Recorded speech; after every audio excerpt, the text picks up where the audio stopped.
부정한 모든 것 밝히시니 참 놀라운 능력이로다.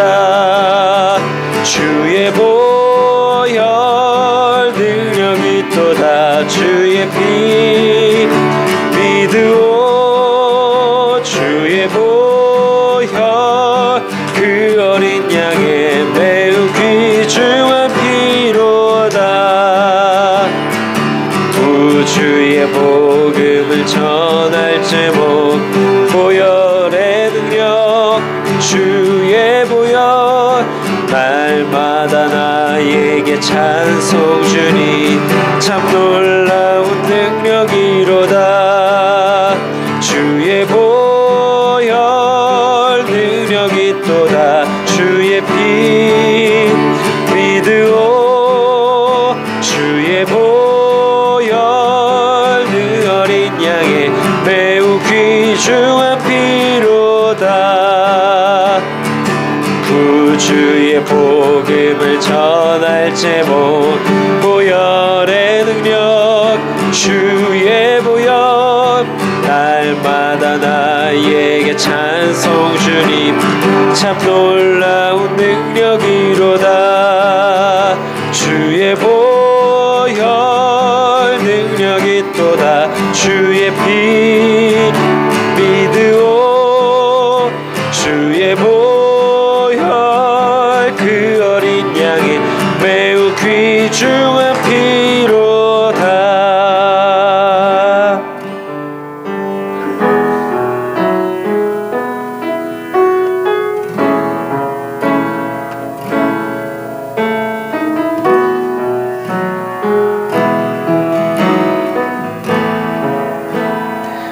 따스한 성령님, 따스한 성령님, 마음으로 보내 내 몸을 감싸며 주어지는 평안함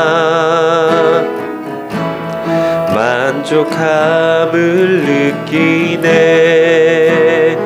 너 따스한 성령님, 따스한 성령님, 마음으로 보내 내 몸을 감싸며 주어지는 평안함 만족함을 느끼네. 부르신 곳에서 나는 예배하네. 어떤 상황에도 나는 예배하네. 부르신 곳에서 난 예배하네. 어떤 상황에도 나는 예배하네.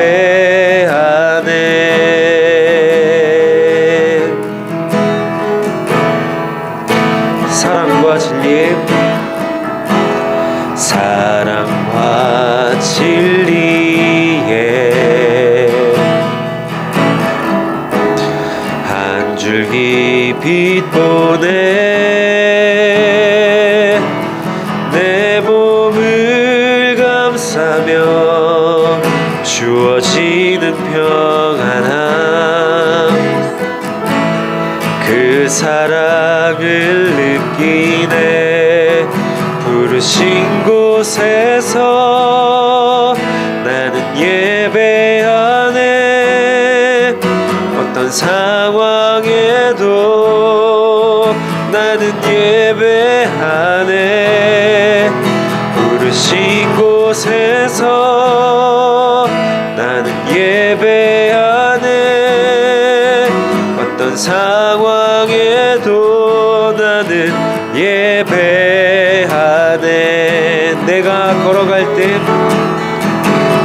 걸어갈 때 길이 되고 살아갈 때 삶이 되는 그곳에서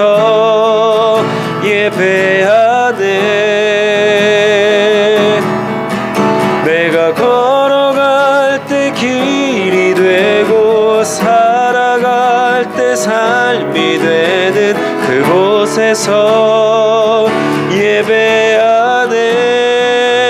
부르신 곳에서 나는 예배하네. 어떤 상황에도 나는 예배하네.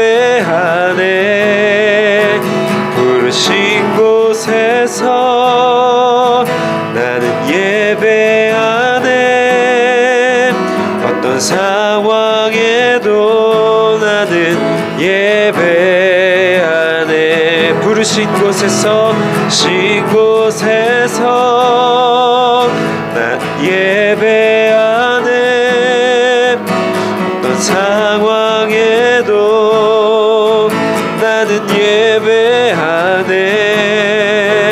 부르신 곳에서 나는 예배하네. 어떤 상황에도 나는 예배하네.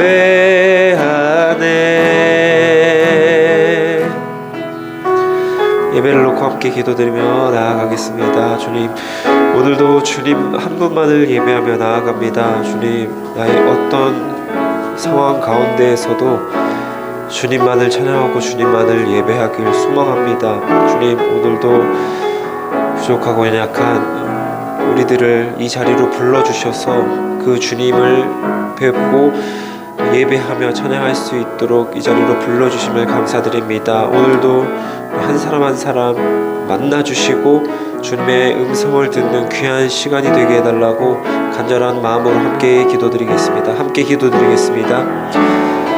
주님 감사합니다. 오늘도 우리들을 이 자리로 부르셔서 그 부르심 가운데 주님 응답하여서 주님 앞에 나아줄 믿습니다. 주님, 오늘도 온전히 주님 한 분만을 의지하며 나아갑니다. 주님 한 분만을 바라며 나아갑니다. 주님, 나의 상황이 어떤 상황 가운데 있던지 오직 주님 한 분만을 예배하며 주님만을 찬양하며 나아가게 하여 주시옵소서. 주님, 오늘도 이 예배가 그렇게 되기를 간절히 바랍니다. 주님, 또 이 자리 가운데 임재하여 주셔서 우리를 만나 주시옵소서. 주님, 함께하여 주시옵소서.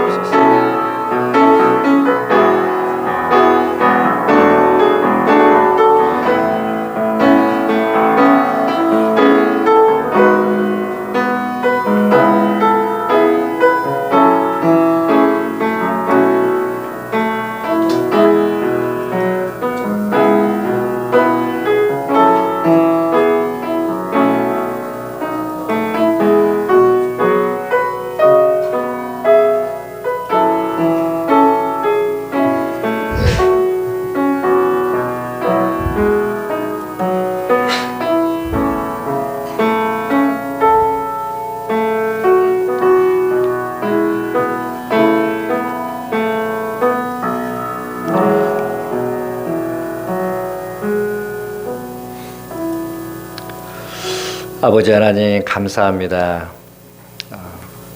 아버지께서 지난 한 주간의 삶에서 저희를 보호하시고 저희와 함께 해주셔서 오늘도 이 거룩한 주일에 아버지 앞에 우리가 나올 수 있게 허락하심을 감사드립니다. 우리가 삶을 살아가며 이 모양 저 모양 사람마다 각기 다른 인생을 살고 있습니다. 그 가운데서도 우리 하나님께서 한 사람 한 사람에게 함께 해주시고 그들의 가정과 그들의 개인의 삶을 꾸준히 살펴주시는 은혜가 우리의 삶 가운데 늘 함께하기를 간절히 기대합니다.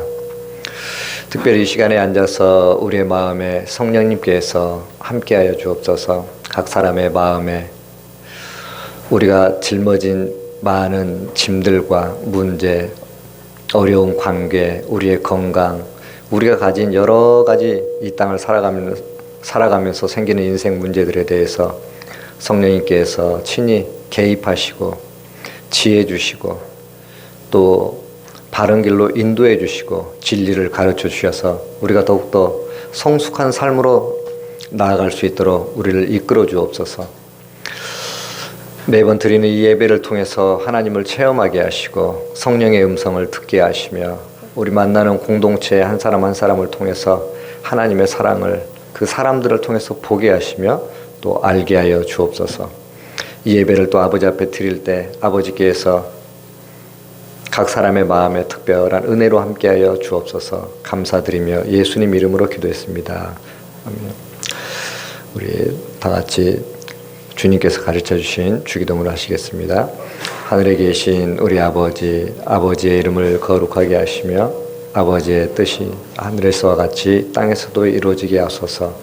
오늘 우리에게 일용할 양식을 주시고 우리가 우리에게 잘못한 사람을 용서해 준 것 같이 우리 죄를 용서하여 주시고 우리를 시험에 빠지지 않게 하시고 악에서 구하소서. 나라와 권능과 영광이 영원히 아버지의 것입니다. 아멘.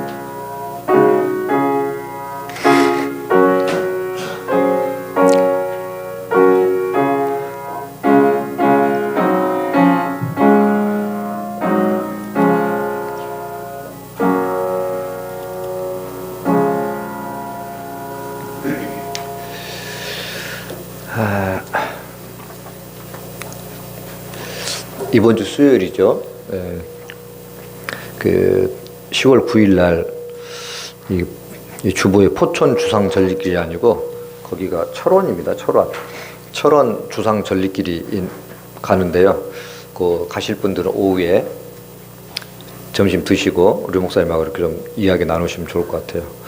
제가 그 먼저 다녀왔는데요. 거기가 그 고석정 꽃밭이라고 있어요. 정말 좋더라고요. 제 평생 보는 꽃보다 더 많이 봤습니다. 혹시 궁금하신 분들은 제 그 카톡 프로필 보시면은 그 해바라기 밭이 있어요. 거기가 거긴데 꼭 한번 저는 추천해요. 가보시면 좋아요. 뭐 주상 전리길도 좋은데 꽃밭이 그 길을 잊게 할 정도로 아주 너무 좋더라고요. 예, 한번 가시면 좋을 것 같습니다.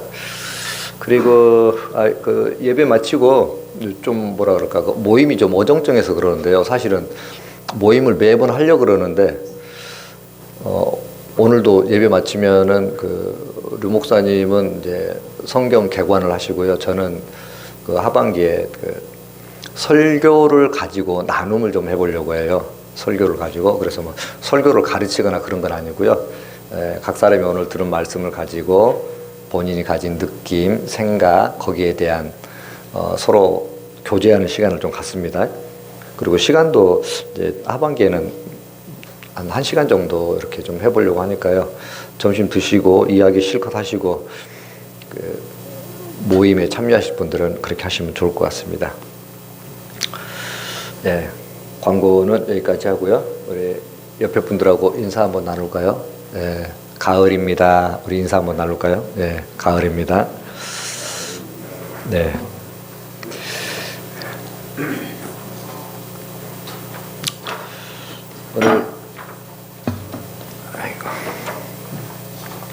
오늘 하나님 말씀 출애굽기 15장 22절부터 27절까지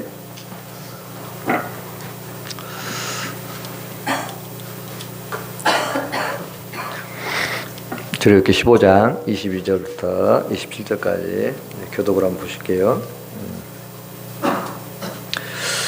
모세가 홍해에서 이스라엘을 인도하며 그들이 나와서 수르 광야로 들어가서 거기서 사흘 길을 걸었으나 물을 얻지 못하고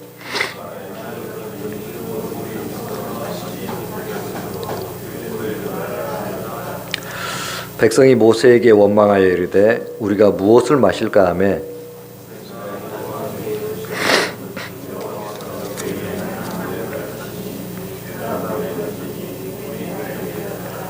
그래서 여호와 그들을 위하여 복도와 열매를 정하시고 그들을 이르시되 너희가 너희 하나님 나 여호와의 말을 들어 순종하고 내가 보기에 의를 행하며 내 계명에 귀를 기울이며 내 모든 규례를 지키면 내가 애굽 사람에게 내린 모든 질병 중 하나도 너희에게 내리지 아니하리니 나는 너희를 치료하는 여호와임이라. 그들이 열매 이르니 거기에 물샘 열둘과 종려나무 70그루가 있는지라. 거기서 그들이 그 물 곁에 장막을 치니라. 아멘.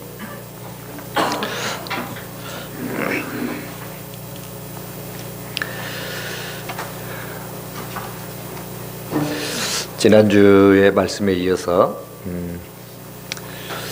좀 더 개인적으로 우리가 오늘 이 본문 말씀을 어떻게 적용할지를 제가 좀 살펴보겠습니다. 지난주에 이제 프랑스 노예들을 이렇게 영상으로 좀 인용을 했죠. 제가 오늘은 우리나라 노예 상황을 한번 인용을 해서 말씀을 한번 나눠볼게요. 또 안 되네.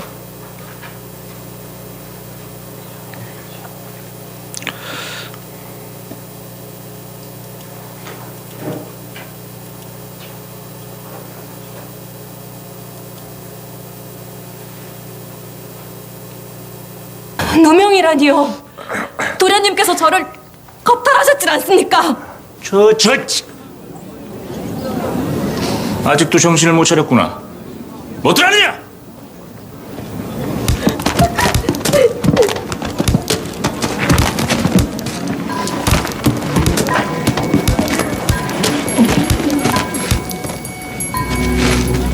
대체 이 무엇하는 짓입니까? 분명히 방자한 여종을 가르치는 중이니 상관 말고 가던 길이나 가시지요.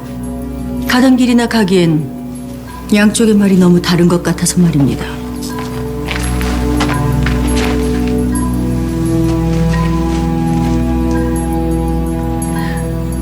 겁탈을 당했다는 것이 사실이냐? 천연이 여기 계시다간 다치십니다. 전 괜찮으니 어서 가시지요. 나도 괜찮다. 내 길 바짝 붙거라.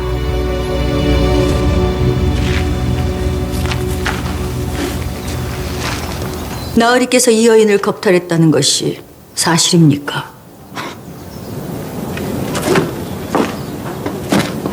겁탈이라니요. 색을 밝히는 저 천한 것이 팔자 한번 고치려고 내게 꼬리를 친 것이요. 몸을 막 굴리는 계집이니 저 뱃속의 아이도 내가 아닐지도 모르지.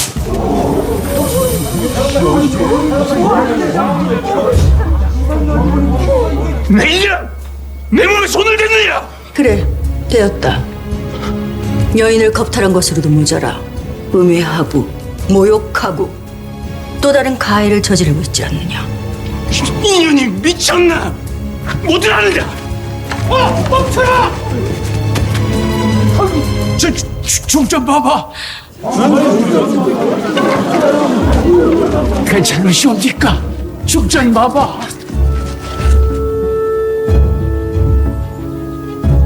어찌할까요? 내 주상자답게 주청을 올려 제대로 한번 시시비비를 가려볼까요? 주청은 잘 졌습니다. 용서하십시오, 중전마. 되었습니다.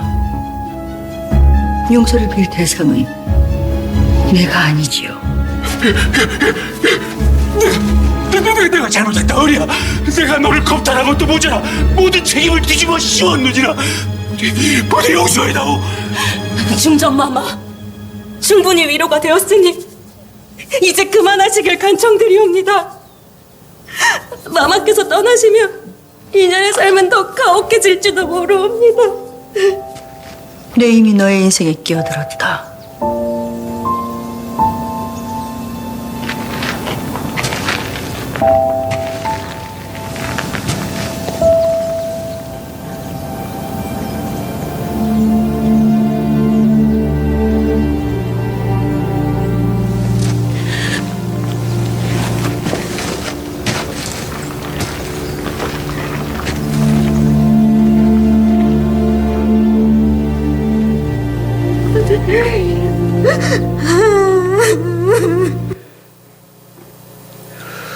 재밌죠. 네, 거기 있더라고 재밌더라고요. 네. 제가 이 영상을 좀 보여드린 거는 노예의 삶에 하나님께서 어떻게 끼어들어서 그들을 이끌어내는 것이 어떤 상황인가를 좀 느껴보시라고 한 거예요. 사실 이제 이 상황은 신약에 예수님이 돌에 맞는 그 여성을 구해낸 그 상황과 거의 비슷하죠. 그런데 이제 드라마에서는 아주 섬세하게 했어요. 예수님이 하신 말씀보다 훨씬 더 섬세하게 내 뒤로 바짝 붙어라. 손을 내밀고 끌어 세우고 끌어안고 저는 이제 이런 하나님을 좀 많이 기대하고 상상해요. 기대하고 상상하는데 이렇게 중전마마가 너무 연기를 잘하시더라고요. 이런 부분들이 지금 오늘 본문의 말씀에 이스라엘 백성들의 그 노예의 삶을 하나님이 개입해서 하나님의 그 능력 가운데 10번의 재앙을 내리고 끌어내고 홍해를 갈라서 광야로 나온 거죠. 이 여종은 이제 드라마를 보면은 중전마마를 따라서 궁궐에 가요. 궁궐에 가서 그 여성들이 구하는 쉼터가 있더라고요. 그래서 이제 그 쉼터로 인계를 받게 되죠. 방금까지도 이제 돌에 맞아 죽을 뻔했는데 궁궐에 들어가는 신세로 완전히 인생 역전이 됐죠. 아마 이 여종도 궁궐에 가면은 이전의 삶하고 다른 새로운 규칙을 좀 배워야 될 거예요. 궁궐의 규칙은. 아마 이 여종에게 새로운 규칙은 자기 인생이 역전되는 정말 신비로운 일이죠. 네, 규칙은 이제 그런 부분들이 있는데 오늘 이스라엘 백성들에게 하나님께서 처음으로 이제 규칙을 주시는 거예요. 규칙을. 노예의 삶에서 벗어나서 새로운 자유인으로 사는데 너희가 어떤 규칙과 규례를 가지고 살아야 될지를 이제 하나님께서 처음 그들을 지켜보시는 거죠. 이제 시험하신다고 하셨으니까 지켜보시는 건데요.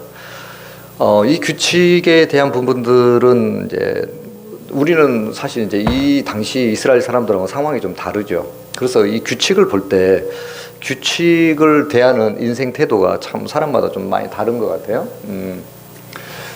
하나님께서 규칙을 얘기할 때 뭐 제가 구약의 하나님을 만나면은 하나님께서 이렇게 중전마마처럼 사랑을 기반으로 한 규칙이라고 좀 느낌으로는 그렇게 다가오지는 않고 뭔가 더 잘해야 될 것 같은 그런 부분들이에요. 이 규칙을 바라볼 때 이제 지난주에 류 목사님이 해주신 중요한 말씀이 있는데요. 뭐 아까 먼저 봤던 이 드라마의 주인공은 그 여종이 아니에요. 드라마의 주인공은 여종이 아니고 중전마마가 주인공이죠. 여종이 주인공이었다면은 우리에게 느껴지는 느낌은 어때요? 인생 역전, 뭔가 억울함이 해소되는 이제 그런 감정들이 좀 있죠. 반면에 이제 중전마마가 주인공이 된다면 여러분 마음에 어떤 느낌이세요?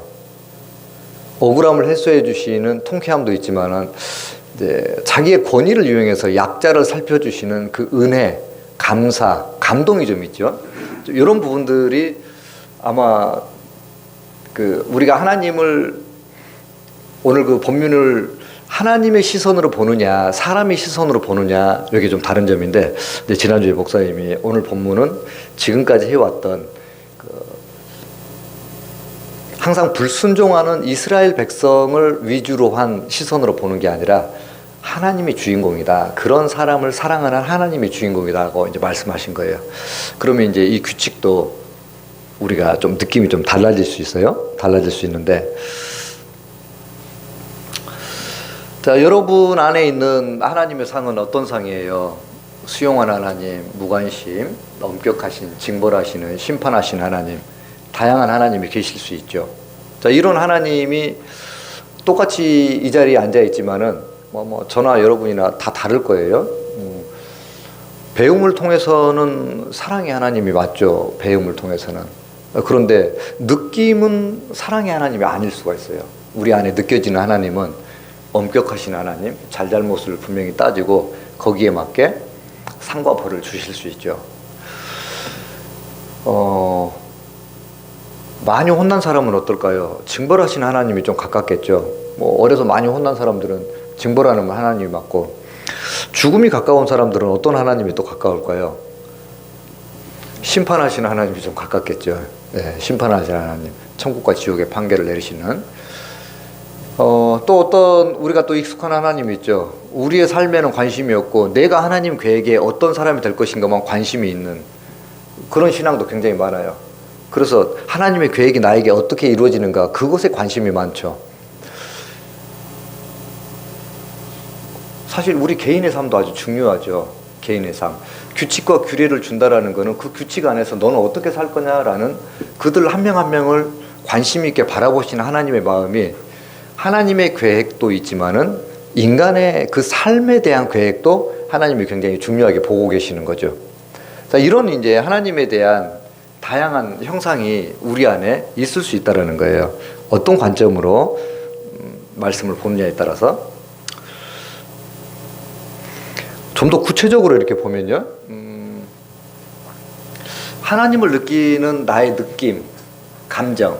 자, 이런 부분들은 어떻게 나타날까요? 자, 심판하는 하나님 아래에 쭉 나온 단어들이 있고요. 각 나오는 단어들에 여러분 안에서 한 3가지 정도 골라보세요. 3가지 정도. 뭐 사실 이거는 제가 이제 하는 프로그램 중에 하나인데요. 이 단어가 나에게는 어떤 게 좀 가까운지 골라보시면은 배움으로는 사랑하는 하나님, 네, 분명히 맞죠? 그런데 느낌으로는 알 수 없는, 좀 엄격한, 잘 모르는 이런 하나님이 있을 수도 있어요. 혹시 마음에 골라지신가요? 네. 동욱이 어머니는 어떤 부분이 좀 가까우세요?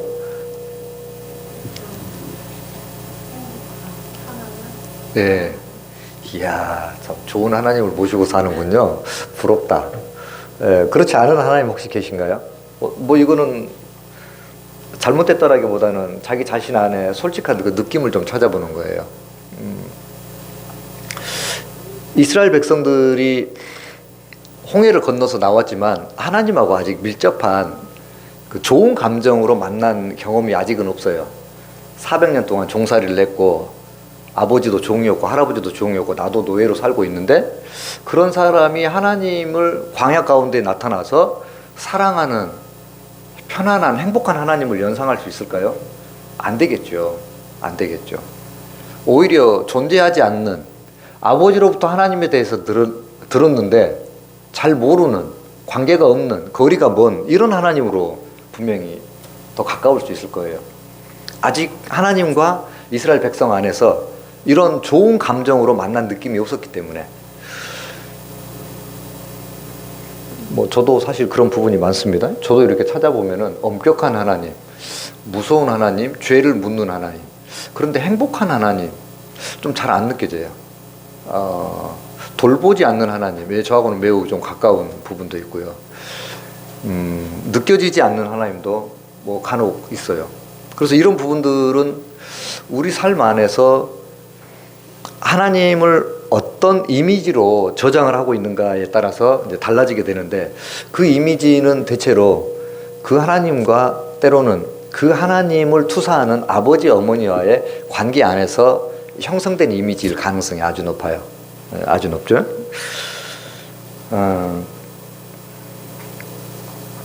부모에게 믿음을 강요당한 자녀들은 어떨까요? 부모에게 어려서부터 이렇게 나왔어요. 모태신앙이죠. 그래서 믿음을 막 강요를 당하는 거예요. 자, 그런 사람들은 어떤 느낌이 있을까요? 비현실적인, 믿어지지 않는, 지어낸 이야기 같은 그런 부분도 굉장히 있을 수 있죠. 같은 말씀을 듣지만은 우리가 그 말씀 가운데 우리 안에 하나님을 연상하고 느끼는 부분들이 사람들마다 각 다 달라질 수 있다는 거죠. 자,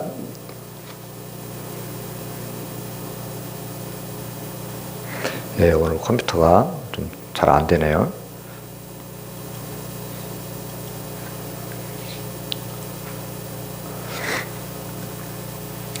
하나님에 대한 나의 태도는 어떻습니까? 자, 느낌이 있다라면 그 느낌에 맞는 태도가 있어요. 거리가 먼 하나님으로 느껴지면은 거리가 먼 태도가 나오겠죠. 행복한 하나님은 행복한 태도가 나오고, 보면은 이 단어 안에서도 한 3가지 정도를 골라보세요. 여러분의 마음 안에 나는 하나님에 대한 태도가 어떤 단어가 좀 적당할까 골라보시면은 의존적에서 상호관계적이 있는데요. 상호관계적으로 올수록 인간이 좀 성숙함으로 다가올 수 있어요. 다가올 수 있고, 이거는 잘잘못에 대한 문제는 아니니까 뭐 그런 부분은 생각 안 하셔도 됩니다. 다만 현재 나에 대한 태도가 어떤지 그거를 좀 알아보는 거예요.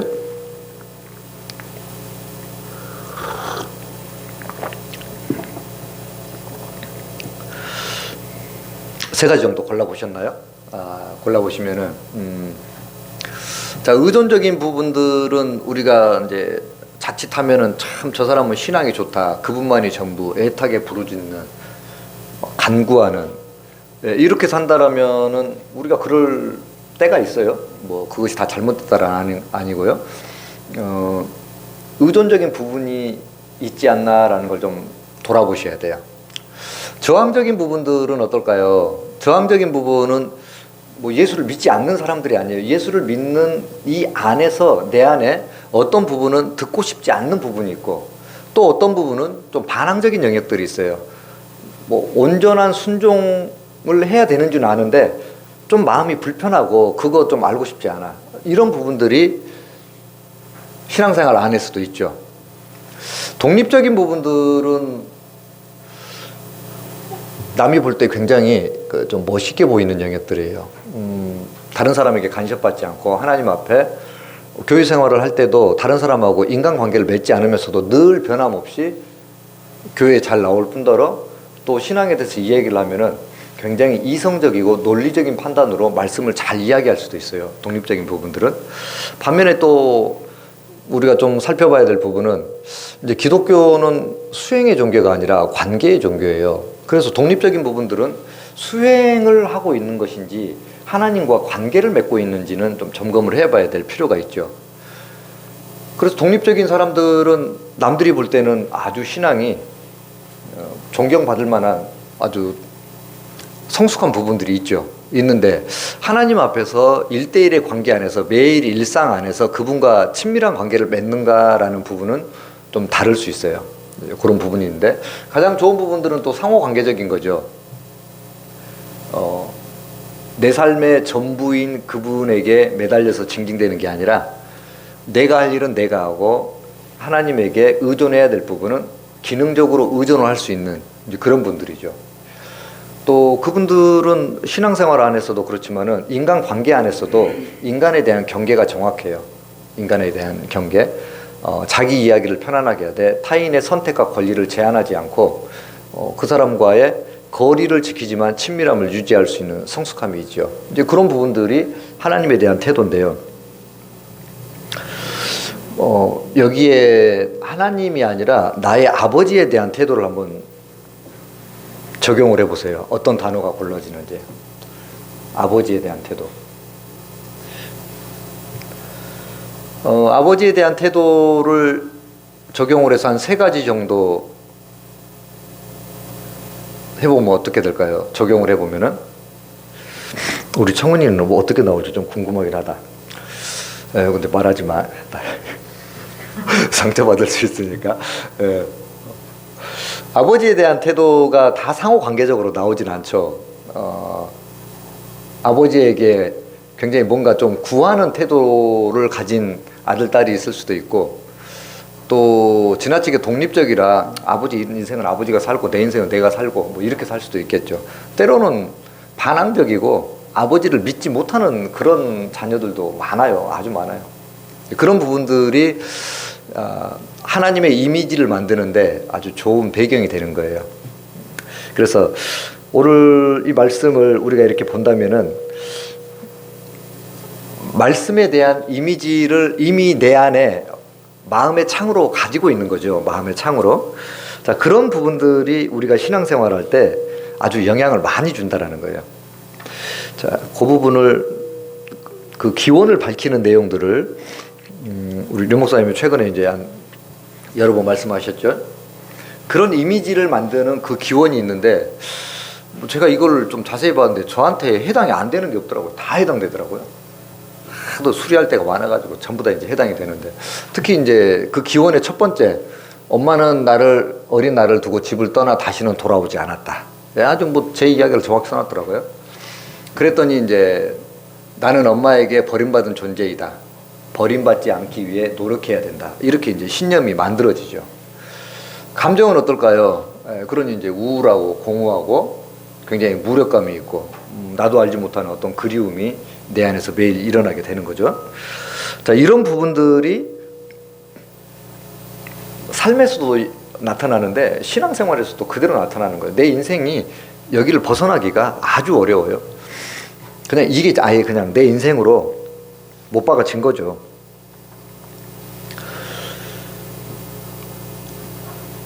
뭐 이런 부분을 가지고 있다라면은 하나님 앞에 이제 봉사하는 부분, 헌신하고 노력하는 부분이 다른 사람보다 더 뛰어나겠죠. 뛰어나요. 왜 그럴까요? 버림받지 않기 위해서 더 뛰어나게 하나님 앞에 열정적으로 헌신과 봉사를 계속 해 나가야 되는데, 이것이 하나님에 대한 자기 헌신인가요? 아니면 버림받을까 봐 불안해서 나오는 불안정 애착의 행동일까요? 네, 그거 믿음 아닙니다. 한때는 이런 부분을 믿음이라고 얘기한 적이 있었어요. 근데 그건 믿음이 아니고 마치 부모를 잃은 어린아이가 의존할 사람에게 계속 붙들려서 하루 종일 징징대고 있는 거예요. 하루 종일. 하나님은 이 부분에서 더 우리가 상처가 치유될 뿐 아니라 성숙하기를 기다리시죠. 그런 부분인데, 우리 안에 각 사람마다 다 이런 영역들이 뭐 크고 작고 다양한 형태, 이런 모습으로 다 가지고 있는 거예요. 무심한 아버지에게 자란 아들은 어떨까요? 그런 무심한 아버지처럼 하나님도 나에게 무심할 것이다 라고 생각을 할 수는 있겠죠. 상처가 좀 덜한 것 같지만 어쨌든 인생 태도는 그렇게 뭔가 하나님과 상호관계적으로 친밀하게 잘 안 나오죠. 하나님은 그런 그 삶을 산 노예들을 광야로 끌어내서 새로운 규례를 줘서 그런 상처 가운데서 더 성숙한 삶으로 살아나가길 원하시는 거죠. 이제 그런 시각을 좀 가지시라고 제가 이 말씀을 좀 드리는 건데요. 우리 그 처음 영상 봤던 그 여종도 궁궐 안에 들어가서 새로운 규칙을 배우기 시작하면은 처음에는 좀 어렵겠죠. 하지만 그 규칙을 자기가 잘 배우고 그 궁궐의 규례를 지킴으로 인해서 이전에 여종으로 살았던 것보다 훨씬 더 품위 있는 인생을 살 수 있어요. 품위 있는 인생과 또 격조 있는 인생으로서 말 그대로 인생이 업그레이드 된 거죠. 업그레이드 된 인생을 살 수 있는데, 이제 그 규칙과 규례는 우리에게 그런 좋은 역할을 하는 거죠. 규칙을 어떻게 봐야 될지 좀 이해가 되셨습니까? 자, 그러면 이제 이런 좋은 규칙을 우리 안에 잘 적용을 하려면은 사실 우리 안에 있는 상처가 좀 회복이 되는 과정이 필요한데요. 그런 과정들은 이 말씀만을 가지고는 다 나타나진 않아요. 각자 상처를 가진 그 사람들의 뭐 특별한 프로세스를 통해서 상처가 회복되는 시간들을 좀 가져야 되죠. 뭐 제가 상담하면서 어려서부터 이제 일찍 부모에게 버려지거나 또 고아원에 퇴소한 사람들 이렇게 만나보면은 뭐 저는 이야기해보면 이 사람이 지금 어느 지점에 있다라는 게 이렇게 지도처럼 그려져요. 그러나 이 사람에게 이것이 회복될 만한 기대는 저는 애초에 처음부터 갖진 않아요. 그걸 갖는 그 자체가 저는 그 사람에게 잘못된 접근이라고 생각을 했어요. 뭐 제가 살아보니까 뭐 저는 아침에 일어나면 노래를 한 곡 들어요. 내 마음을 달래야 돼요. 우울이 찾아오기 때문에. 만약에 그걸 못 이기면 이제 약을 먹어야겠죠. 계속 마음을 달래고 그 우울한 마음이 심해지면은 분리돼서 내가 나를 돌보는 시간을 더 많이 가져야 돼요. 그때는 하나님 말씀이 없을까? 하나님 말씀이 있죠. 있어요. 그 말씀이 내게 어떤 벽처럼 막혀져서 제 안에서 활성화되질 못해요. 활성화시키려면은 벽처럼 막아진 그 마음을 해체를 해야 되는데, 그 해체하는 것은 내가 나만의 어떤 프로세서를 가지고 풀어내는 거죠. 이게 상처를 치유하고 회복하는 중요 과정들이에요. 그래서 신앙 안에서도 우리가 하나님의 말씀을 오늘 규례를 너희에게 주겠다라고 해서 그 규례를 받을 때 그 규례가 내 안에서 거절감이나 거부감으로 단절된 상황이 있다라면은 자기 마음을 보고 바꿔야겠죠. 하나님이 더 품격 있고 격조 있는 삶으로서의 자유인으로 이끌어내서 거기에 맞는 규칙을 줄 때 나는 왜 그 부분이 잘 되지 않을 것인가, 그 부분을 살펴보는 게 자기를 돌보는 과정인데요. 영상을 한번 보시고 이야기를 좀 마무리할게요. 또 안 되네요. 예.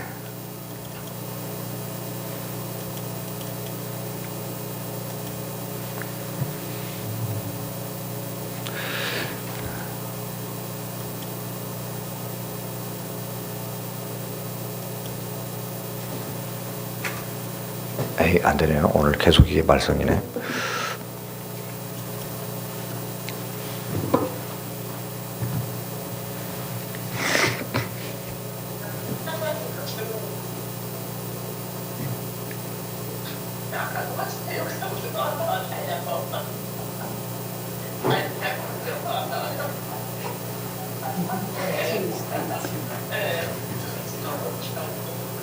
아니 근데 왜 밑에서 소리가 올라오죠?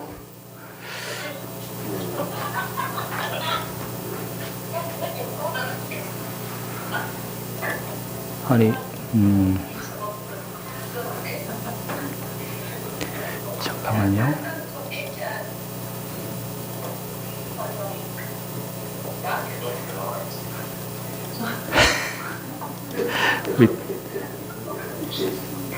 우리가 다 듣고 있다고 좀 전해.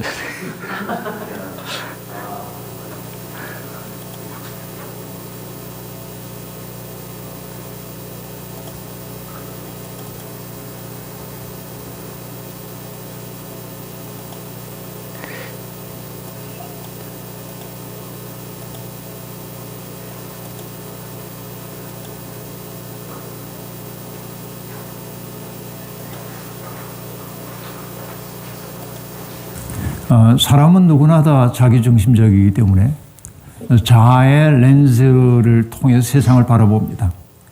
저마다 자기가 세상의 중심이라고 하는 얘기입니다. 그렇죠. 모든 인간은 우주의 중심입니다. 왜? 내가 여기에 있기 때문에 나를 중심에 놓고 바라보죠, 세상은. 이건 모든 인간의 어쩔 수 없는 버릇입니다. 그런 의미에서 인간은 자아의 렌즈를 끼고 세상을 바라볼 수밖에 없다. 이게 인간의 한계다라고 말할 수 있겠습니다. 문제는 뭐냐면 하나님을 믿는다고 하는 것은 자아의 렌즈로 세상을 바라보고 있던 사람이 그 마음이 점점 넓혀져 가면서 타자의 눈으로 나를 바라보기 시작하는 것이고, 더 깊게는 하나님의 눈으로 나와 세상을 바라보기 시작하는 것이 하나님을 믿는 일이라고 그렇게 말할 수 있겠습니다. 인간의 인간됨이라고 하는 건 뭐냐면 내 속에 있는 나와 세상에 살아가는 내 모습이 동일하지 않다는 사실을 알아차리고, 내가 바라는 나의 모습과 실제로 살고 있는 나의 모습이 일치되지 않는다는 그 불화 때문에 인간은 괴로워하고, 그래서 스스로 대화를 나누게 되죠. 인간은 자기와의 대화를 통해서 자기를 형성해가는 존재입니다. 고통을 겪고 있었던 분들에게 제가 드리고 싶은 말씀은, 내가 왜 이런 일이, 이건 답 없는 질문입니다. 그렇기 때문에 내가 이런 고통스러운 경험을 통해서 이 인생의 교훈을 통해 내가 어떤 존재가 되어야 할까를 생각하면서 자신이 겪은 것과 동일한 고통을 겪고 있는 사람들, 혹은 그런 인생의 시련의 시기를 지나고 있는 사람들에게 다가가서 그 고통의 시간에 나는 이렇게 이겨냈노라고 얘기해 주기도 하고, 그의 곁이 되어줘서 그가 벼랑 끝에 내몰린 듯 삶이 위태로울 때 그의 설당이 되어주는 이 마음이야말로 하나님이 가장 기뻐하시는 마음이 아닌가, 그런 생각을 해봅니다. 네, 자기의 상처로 세상을 바라보는 자아 중심성에서 다른 사람이 나를 바라보고 하나님이 나를 바라보는 바른 진리가 내 안에 서는 과정까지 가야 된다라고 말씀을 하시죠. 그리고 이제 그 과정들은 자기와의 대화, 자기에게 말 걸고, 다시 말하면은 상처가 회복되는 그 과정을 자기가 계속 다스리고 가야 된다라는 이제 그런 말로 좀 이해를 하시면 되는데요. 이런 부분들이 우리가 상처가 회복되고 결국 그 사람의 상처가 다른 사람의 그 약함을 돕는 새로운 능력과 힘으로 바뀌어지게 되는 거죠. 교회는 이런 부분에 이런 상처들이 회복할 수 있도록 돕는 중요한 공동체고, 그래서 이웃을 사랑해라라는 거는 이런 과정을 저는 다 함축적으로 하신 말씀이라고 믿습니다. 약자를 돕는 일 우리가 당연히 해야겠지만은 뭐 여기 계신 분, 우리가 정상적인 사회생활을 하고 삶을 살지만 우리 안에 있는 왜곡된 부분들이 저마다 다 차이가 있죠. 그런 부분들이 교회 공동체 안에서 조건 없이 수용하고 사랑하고 허용하고 거기에 대해서 부정적인 비판을 하지 않고 부모가 해주지 않은 그 허용의 범위를 넓힘으로 인해서 계속 그 사람은 자기가 수용받고 또 그 수용 안에서 또 느껴지는 게 있죠. 나도 인정받는 사람이구나. 이 공동체 안에서 나도 소속감이 있구나. 이 공동체 안에 흐르는 그 느낌, 사랑이 있구나라는 것들을 분명히 자기 안에 채워지는 시간이 있어요. 이런 시간들이 차서 결국 자기 안에서 사랑이 어느 정도 차면은 자기가 가지고 있던 이 부정적인 것들이 다 빠져나가고 하나님의 오늘 규칙의 말씀이 사랑이었구나라는 것들을 인정하게 되는 시간들이 오는 거죠. 지난주에 보신 목사님의 말씀을 마지막으로 한번 읽고 마치겠습니다. 뭐 노예란 이렇게 해놓으니까 이제 우리가 뭐 노예가 아닐 수 있죠. 아닐 수 있는데 실제로 자기 안에 묶인 문제들이 저마다 다 있죠. 인생 안에서 여러 가지 돈에 묶인 사람, 건강에 묶인 사람, 인간 관계에 묶인 사람, 인생 안에 있는 어떤 풀리지 않는 문제에 묶인 그런 외상적 경험들이 우리에게 잘못된 신념을 만들어내고요. 그 잘못된 신념들은 부정적인 감정을 계속 만들어내요. 계속. 하나님을 섬기지만 내 안에서 어느 한쪽으로는 굉장히 부정적인 신념 안에서 일어나는 감정이 계속 우리를 잠식시키는 거예요. 그래서 이제 그걸 벗어나려고 애를 쓰는데 치유는 그런 부정적인 신념을 해체하고 좋은 신념을 진리를 진정으로 받아들이고 그것을 지킬 수 있는 내적 힘이 생기는 거예요. 그런 부분들이 이제 회복되었다라고 한마디로 정리가 되는데 교회는 그런 일들이 일어나는 이제 가장 중요하고 또 그렇게 해야 될 역할이 있는 모임이죠. 네. 이내 씨, 우리 시간에 오늘 말씀 가지고 잠깐 묵상하고 제가 기도하고 마치겠습니다.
지금은